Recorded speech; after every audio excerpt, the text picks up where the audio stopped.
నమస్తే SR7 TV news కి స్వాగతం. డొల్ల బడ్జెట్, గోల్మాల్ బడ్జెట్. వనపర్తి జిల్లా మాజీ మంత్రి సింగిరెడ్డి నిరంజన్ రెడ్డి తన స్వగృహంలో పత్రికా సమావేశంలో మాట్లాడారు. ఈ సందర్భంగా ఆయన మాట్లాడుతూ రాష్ట్ర ప్రభుత్వం ప్రకటించిన బడ్జెట్ ప్రజలను తీవ్ర నిరాశకు గురిచేస్తుందని, రాష్ట్రాన్ని తిరోగమన దిశలో నెట్టే విధంగా ఈ బడ్జెట్ ఉందని ఎద్దేవా చేశారు. 6 గ్యారంటీలు, 11 డిక్లరేషన్లు అన్ని మోసమేనని, భారతదేశ చరిత్రలో ప్రజలను ఇంత దగాపూరితంగా మోసం చేసే బడ్జెట్ నేను చూడలేదని దుయ్యబట్టారు. ఎన్నికల డిక్లరేషన్లో కాంగ్రెస్ ఇచ్చిన ఒక్క వాగ్దానం నిలుపుకోకుండా మహిళలను, వృద్ధులను, దివ్యాంగులను, విద్యార్థులను, రైతులను, కార్మికులను, ఉపాధి కూలీలను, హరిజన, గిరిజన, బడుగు, బలహీన, మైనార్టీ వర్గాలను మోసం చేసి చరిత్రలోకి ఎక్కిందని నిరంజన్ రెడ్డి ఆరోపించారు. ఈ సమావేశంలో జిల్లా అధ్యక్షులు గట్టు యాదవ్, అధికార ప్రతినిధి వాకిటి శ్రీధర్, జిల్లా మీడియా కన్వీనర్ నందిమల్ అశోక్, మాజీ ఎంపీపీ కృష్ణనాయక్, గంధం పరంజ్యోతి, గోపాల్పేట్ మండల అధ్యక్షులు బాలరాజు, పెబ్బేరు మండలం అధ్యక్షులు వనం రాములు, కర్రస్వామి, నాయకులు ధర్మానాయక్, దేవర్ల నరసింహ, నాగన్న యాదవ్ తదితరులు ఉన్నారు. SR7 TV news reporter Wanaparthy జిల్లా ఇన్ఛార్జ్ కేపీ రెడ్డి. వనపర్తి జిల్లా మొత్తానికి కూడా మంచినీటి ఎద్దడి ఉండకూడదని చెప్పేసి 330 కోట్ల రూపాయలతోన మిషన్ భగీరథతోన అత్యంత రాష్ట్రంలోనే పెద్ద ఎత్తున నీరు తీసుకొచ్చి మొత్తం పనిని పూర్తి చేయడం జరిగింది. జిల్లా మొత్తానికి కూడా మంచినీళ్ళను అందించడం జరిగింది. టీఆర్ఎస్ మున్సిపల్ పరిపాలన కొనసాగే వరకు వనపర్తి పట్టణంలో ఎక్కడ కూడా నీటి ఎద్దడి లేకుండా ఉన్న సంగతి వనపర్తి ప్రజలకు తెలుసు, మీ అందరికీ కూడా తెలుసు. మరి కాంగ్రెస్ ప్రభుత్వం వచ్చిన తర్వాత మిషన్ భగీరథ పరిశీలన లేక,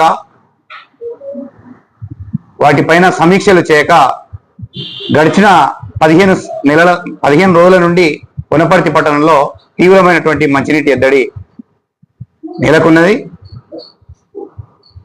దీనికి పూర్తి బాధ్యత వనపర్తి ఎమ్మెల్యేది, నూతనంగా ఏర్పడినటువంటి పాలకపక్ష. మరి విచిత్రం ఏంటంటే, ఏ రాజకీయ పార్టీ గతంలో ఏ ఎమ్మెల్యే వాటర్ పైన సమీక్ష పెట్టినా కూడా అన్ని రాజకీయ పార్టీల కౌన్సిలర్స్ ను సమీక్ష మీటింగ్ పిలిచేది. మరి నిన్న జరిగినటువంటి మీటింగ్ లో ఒంటెద్దు పోగడలతోటి కేవలం కాంగ్రెస్ కౌన్సిలర్నే పిలుచుకొని సమీక్ష చేయడం అనేది వాళ్ళకు ఉన్నటువంటి చిత్తశుద్ధి. ఇప్పటికైనా మేము అధికారులను, జిల్లా కలెక్టర్ను, మున్సిపల్ కమిషనర్ను కోరుతా ఉన్నాం, దయచేసి స్కీమ్లో ఉన్నటువంటి అన్ని ట్యాంకులను, మోటార్స్ను ఒకసారి చెక్ చేయండి ఇమ్మీడియట్లీగా. ఎక్కడ లోపం ఉన్నది, ఎందుకు ఆగిపోతున్నది, మీరు చేతుల తప్పించుకోవడానికి కరెంటు వస్తలేదు, కరెంటు ట్రబుల్ ఉంది అని. ఆ కరెంటును గతంలో నిరంజన్ రెడ్డి గారు మీ ద్వారా రాష్ట్ర ప్రజానీకానికి, ప్రత్యేకంగా రైతాంగ ప్రజలందరికీ కూడా నమస్కారం.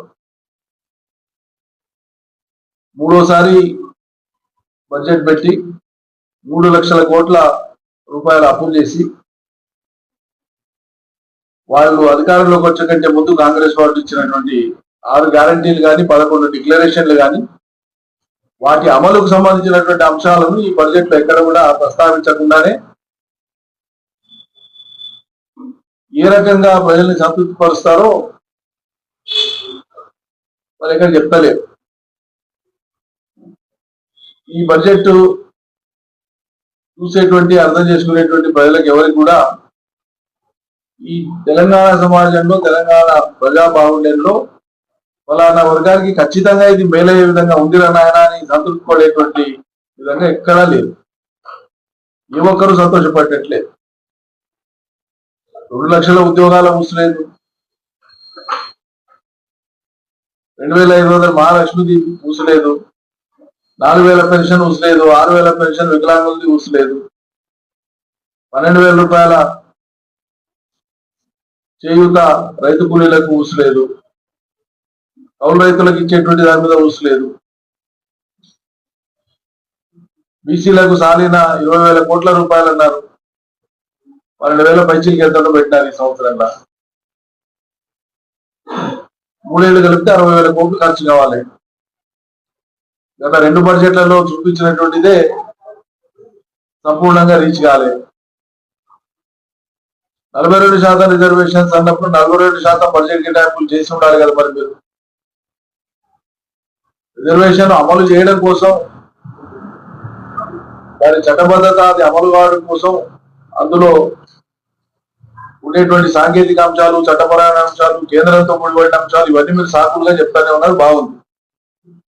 42% బడ్జెట్ కేటాయింపు చేసి అమలు చేయడానికి మీకేం ఆటంకం ఉంది? మరి మీ చిత్తశుద్ధి నిజమైంది అయితే ఆ మోతాదు బడ్జెట్ కేటాయింపులు చేసి అమలు చేయొచ్చు కదా. దానికి ఏం ఆటంకం లేదు కదా. దానికి కేంద్రం అభ్యంతరం లేదు కదా. దానికి ఏ చట్టం అడ్డం రాదు కదా. కాబట్టి హోల్సేల్ గా భారతదేశ చరిత్రలో చాలా భారీ ఎత్తున ఈ రకమైన బడ్జెట్ ద్వారా ప్రజల్ని మోసగించడానికి కూడుకున్నటువంటిది కాంగ్రెస్ సర్కారే తెలంగాణ రాష్ట్రంలో. ఆ ఖ్యాతి వాళ్ళకే దక్కుతుంది. ఎవరిని కూడా సంతృప్తి ఉంచలే. పదవీ విరమణ పొందినటువంటి రిటైర్డ్ ఉద్యోగులు, పెన్షనర్లు ఇలా లేఖలు రాసి చచ్చిపోవాల్సిన దుస్థితి.